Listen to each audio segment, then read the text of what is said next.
How are ya? How are ya? How are ya? Welcome to Mari's Golden Hour. Thank you so much for joining me. So, before I begin, I apologize if I happen to sound a little bit sleepy-ish or a little bit lethargic. I was actually kept up later than I expected to be kept up by a friend who shall go nameless. But a rather creative and lovable friend, and a friend that I can never say no to. But anyway, they have caused this great delay in my recordings, but I am happy to have been delayed. But let's see, where did I want to begin? So there's some stuff that I do want to share. No, there's always stuff that I want to share, of course.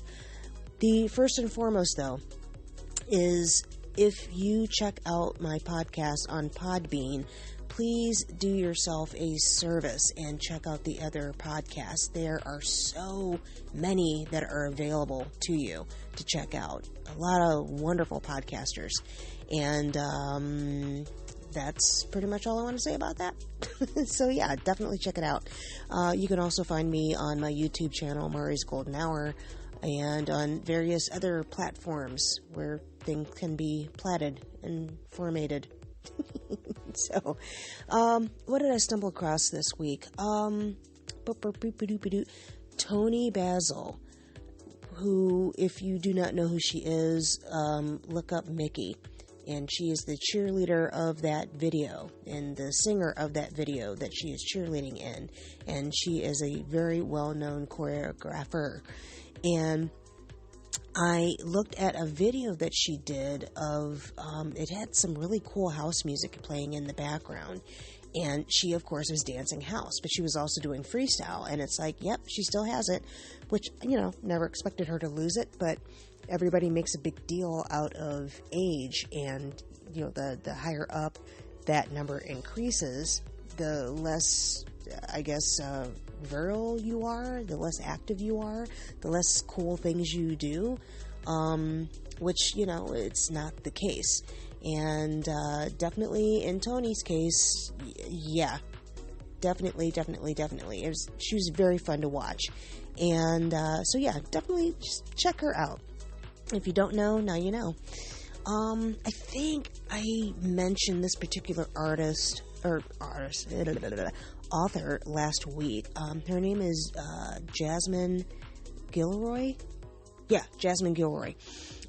She has a series of books that she's written, and I think there's 5 or 6 in her series so far.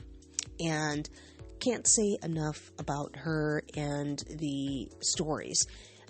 She's much like the other author that I mentioned last week, who basically she will be very inclusive. And, sorry, I got sidetracked because that same friend is sending me messages, so my apologies. Hopefully that didn't throw anything off. I don't know if you heard anything through this recording or not, but I'm going to keep on going. What was I talking about? Jasmine Gilroy, yes. So she's very inclusive.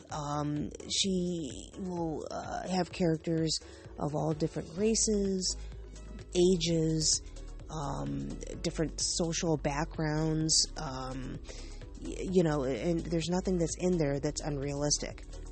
Even people with different sexual preferences, she has it in there as well. And I just like it. It's well written. And she also brings up topics that are today, and she will bring up the topic of race, and even has, quote unquote, bigoted or racist viewpoints in there, or comments, and comments that characters need to tackle. Like there was one, I can't remember the book. I don't know if it was like one of the first books that I read. But the main characters were at a barbecue, and it was like a work function barbecue, and so one of the characters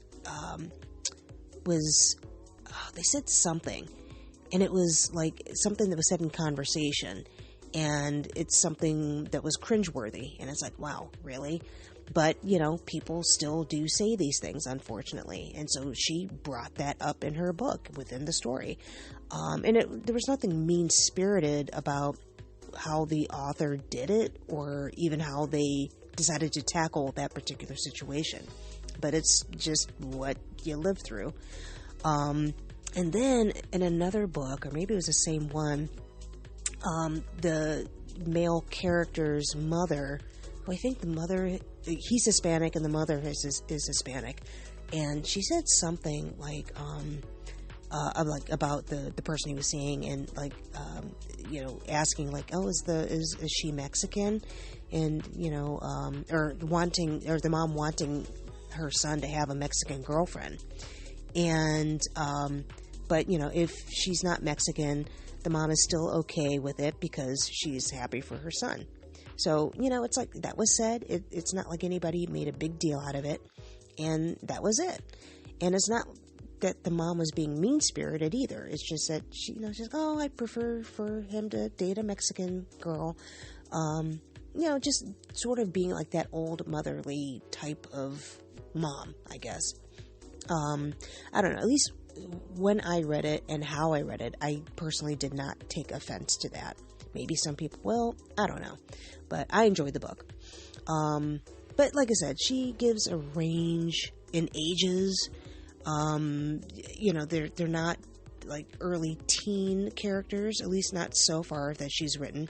So she's not writing for young adults. She's writing for adults. And they aren't like, early 20s. Actually, no, there are, I think she deals with anywhere from 20s on up. Yeah. So, I don't know. I like it. I rather enjoy the book, so go ahead and check her out. Her name is Jasmine Gilroy. Let's see what else. Oh, so actually, one that I'm reading right now, it's taking place, I think it's during the whole Meghan Markle first year of marriage era, and talking about being in Sandringham Palace and the cottage, and I'm wondering, because so they basically just talk around the royal family, so not having like direct interactions with them, although one did have an interaction with the Queen. But anyway, I'm digressing. So what I wanted to know is, in her next books, so she's tackling the royal family and what's going on, lightly around it. And I think she's mentioned topical things in either the book I'm reading or another book. So I wonder, for moving forward in her next book or the book after, because I'm not too sure when she wrote it, if she will touch on the pandemic and if that will, have a part to play in her books, or if she'll keep it in like just a separate world or a separate timeline that just doesn't have a pandemic surrounding it. I don't know. It was just something I thought of. I forgot to mention this. In the last podcast, I brought up the movie that I saw that Clark Duke wrote, and he based it off of a book that's called Arkansas, and at least I'm pretty sure that's the name of the book, but it is based off of an actual book, and he wrote the screenplay for it and directed and helped produce and starred in it. The band that they use in the movie, and also the band that they use for music for the film, is the Flaming Lips. And, I love that band. And I remember so far the one and only time I was able to see them in concert. Actually, it was for another screening that I attended. And I wish I could remember the actor's name. And remembering the name of the movie. Although, I'll see if I can, if I remember, I'll try to do the research on that and bring it up next week. But I saw this movie, which actually was it was a pretty cool movie. And they had an after party for this screening at some club in Hollywood. And I remember going to the club, and I'd never been to this particular club before, but it was kind of cool. And so, it was all right. But then, so the date that I had, he had an early day, and so he ended up bouncing early. As soon as he left, Flaming Lips made this surprise appearance, and they put on a show. It was a full-on concert. And I'd never seen them live before. I barely even heard their music as it was. I think I heard some, mainstream music, which is all right, that's all right, but, not fully my jam, but whatever. So, they put on their show, and I swear, I felt like I was tripping on acid watching them perform live. And I knew I didn't have anything to drink. Well, no, I had a couple of drinks, but none that would affect it didn't impair my listening and viewing abilities with this show.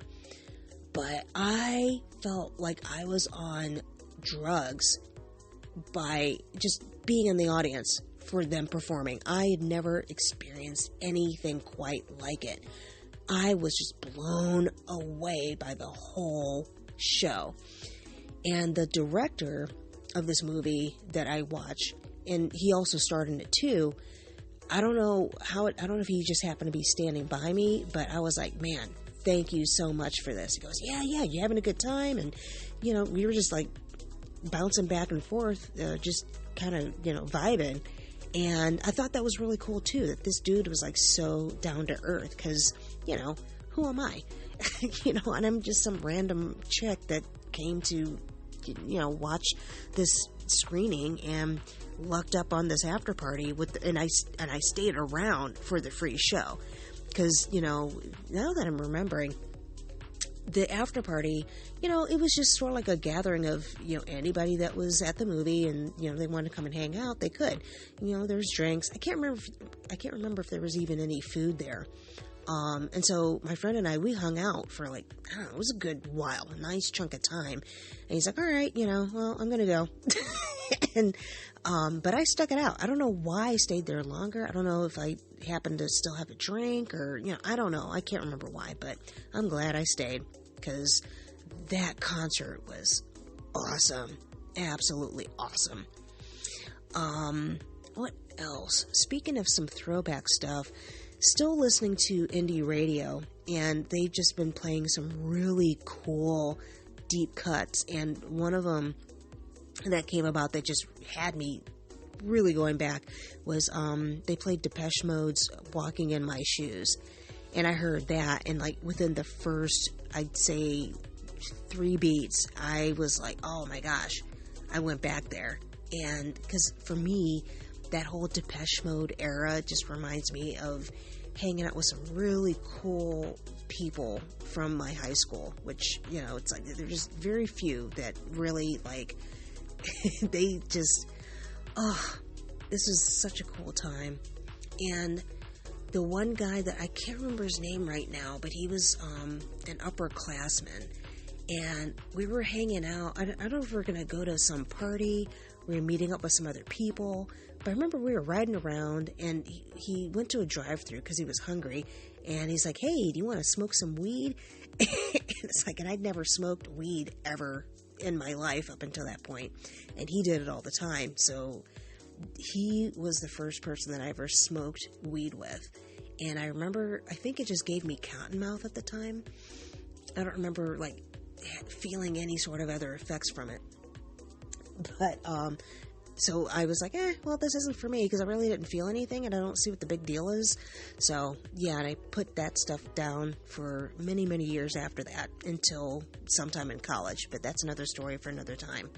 But also with Depeche Mode is just hanging out with this other chick who was also in the same grade as this other guy, and actually those two were good friends, and she was just super cool and just into goth music, and just, you wouldn't know it by looking at her, because she just had this very beautiful blonde look, but she was just heavy into that, and just into cool dance music, and I remember she worked at the same amusement park that I worked at, and was dating this guy that, well, anyway, I'm gonna digress hugely. But anyway, the guy that she was dating, I eventually ended up dating one of his roommates. But before that happened, I remember hanging out with these two. And with them, I remember sneaking into some club that's on the West Bank in the Flats. And the Flats is this area, this warehouse industrial area of Cleveland that's along the bank, the east and west bank of downtown Cleveland. And it's this hub of where, I don't know what it looks like now, but at least back then when I was growing up, there were like nothing but like bunches and bunches of clubs and some restaurants and just cool holes in the wall, and great bands would play and just awesome places to dance. And then that was like the East Bank, and then the West Bank had like the larger warehouses, and that's where there was this place on the West Bank. I remember just going there and just dancing all night, but it was one of those huge warehouses where they had a bunch of different levels and platforms you can get up and dance. And oh my gosh, I love that place. Oh, miss it so much. Anyway, so Depeche Mode and that Depeche Mode era of songs just remind me of those people and those cool times that I had and hanging out at different clubs when I was like super underaged, but I was hanging out with a bunch of older people. So, just really having a good time. Oh my gosh. Anyway, I need to keep moving.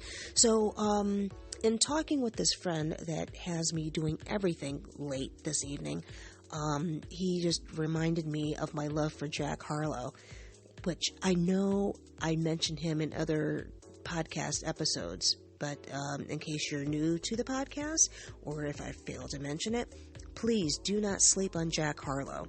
He has been out for a minute, and he came out on the scene, I guess, started kind of, well, I know he was on my radar like last like either late winter, actually it could have been in the fall that I heard his name, but I didn't like pay attention to him until like late winter, early spring of last year.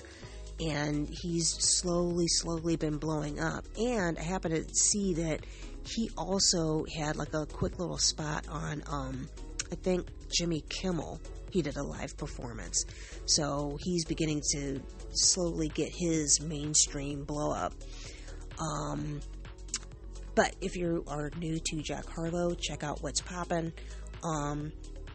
Another little side thing, he'll be featured in a couple of other artist videos, and the two that I will mention, and my friend also reminded me about this, is The Homies. The song is called Leaf Wraps, and Jack Harlow is featured in it. And then the other one is this artist. She has a great voice and a great sound. Her name is Audrey Nuna, AudreyNuna. So 3 songs you have to check out, and if you don't like these 3 songs, then you can just keep it moving. Great. Comic Sans, like the font, in paper, and then the other one is Time, and she is just straight fire. I love it. Love her. What else have I been doing? Catching up on some clips of Wild 'N Out with Nick Cannon, and playing catch up because I knew that he had that show, and I would see like little bits and pieces here and there, but I kind of slept on it for the most part. And I think he came out with this like a little bit after that TRL era of MTV. And actually, is that still a thing? Are they still? I think they're still on air, but is it even a thing anymore? Is it just straight on, it's nothing but just shows? Do they show music videos at all? Do they even like do something like, MTV Classic Days and show music videos? I don't know. Let me know. But, so yeah, I've just been like going down that rabbit hole of Wild 'N Out and enjoying a lot of these clips that I'm seeing that as a theater geek and just, doing improv stuff, that is fun. But then on top of it, hip hop is mixed in with it. So I am all about it. What else did I see? Oh, so I was reading an article, and this is about like bookstores or something. And from there, I checked out there's this really cool looking bookstore. What is it called? I don't know if I know I'm going to pronounce it incorrectly, but it's Zhangshuj bookstore in Shanxing, China. Ugh, I know I messed that up. So ZhongShuge. That's the name of the bookstore, and it's in CHONGQING, China. And or if you just pop up or do a search for The Cool Hunter and then put in China bookstore, you'll see what I'm talking about. Check out the images from that bookstore. It is so dope. Like, wow. If bookstores had that look, that appeal, more people would shop in them, and it wouldn't be a thing of this bookstores disappearing, which they shouldn't be. That just breaks my heart when these places close down. And but if they look like the one that's in China, whew. Basically, I'll to describe any of it, it has like a very Escher-esque look to it. So check it out. Let's see, what else? Getting sucked into the doggy videos.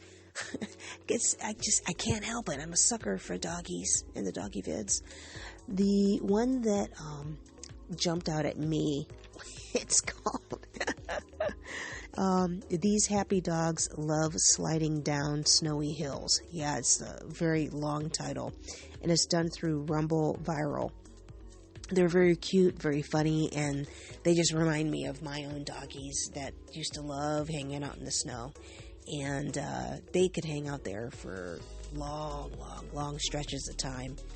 And yeah, I don't know. I don't know of any doggy that doesn't love snow and love playing in the snow. So it's a cute video to watch. So check it out. And let's see, another article. This is interesting. So basically, the article is from the what is it called? The Moneyist, and the person that wrote it, his name is Quentin Fottrell, Fottrell. And so basically this person wrote in saying that he has a colleague who has 10 homes and 9 of them are rented. And so this person with the 10 homes, they got a stimulus check. But the person that wrote in, who's asking the question, he says that he didn't. I'm assuming this is a guy. It could be a woman, but it just felt like a guy just reading the letter that he wrote. So basically he was wondering, like, how did the colleague get a check and he didn't? Now, mind you, the person that wrote this question has a job and didn't need a stimulus check at all, but he was just wondering why he didn't get one. So so I guess this is Quentin who's answering these questions. I'm not going to go into the whole thing because it was kind of long, but it was a really good clap back. And so basically Quentin wrote back. He said, well, that if he's assuming, like, if you don't need a stimulus check and you don't qualify, well, leave it at that. And and basically he just cited, like, all the issues that could be going on with the colleague. You know, like, the colleague could be dealing with, a loved one at home that might be ailing. You don't know what other kind of worries that person is dealing with. And then also, Quentin went into this long detail about, there's so many other people that are just trying to get food that, aren't able to do that, or they're having a hard time making ends meet and keeping the lights on. And so he's like, hey, good for you. I'm glad that you don't need a job. That's a great thing. You don't have to worry about that. But other people do. And just clap back hard at this person. And it is well worth reading this article. So it's in the Moneyist, and I don't know the name of the article. Maybe if you just put in the Moneyist or Quentin Fottrell, person has 10 homes and 9 are rented. I guess that's what you can do the search on. But anyway, within this article, there was a hyperlink that journalist, or Quentin, ended up including, that pretty much summed up what I was thinking. It summed up what I was thinking about this person writing in who's boo-hooing that they didn't get a stimulus check that they didn't need. And I hate to ruin it for you, but it is titled Worry About Yourself. And and this is on YouTube. And you can type in Ryan Hunley, RyanHunley. And it's Worry About Yourself. And that is the best way I think I am going to end this. In that, you know what? Instead of worrying about what somebody else has and either being envious or jealous and making that make you grumpy, worry about yourself. Just worry about what you have, what you got going on your side of the fence. Because grass is usually it's greener on the other side. And even though we think that somebody else is living large, chances are they're not living as large as we portray them to be, or as what we project onto them. So you never know. But then there also are those people that are living large, and they are living as well as what we think they are. So anyway, with that, worry about your damn self. And enjoy your golden hour. Thank you so much for hanging out with me and listening to me ramble on. I truly, truly appreciate it. And I'm giving you all a huge, big, warm hug. And stay safe, stay sane, stay warm. Enjoy the golden hour. Bye.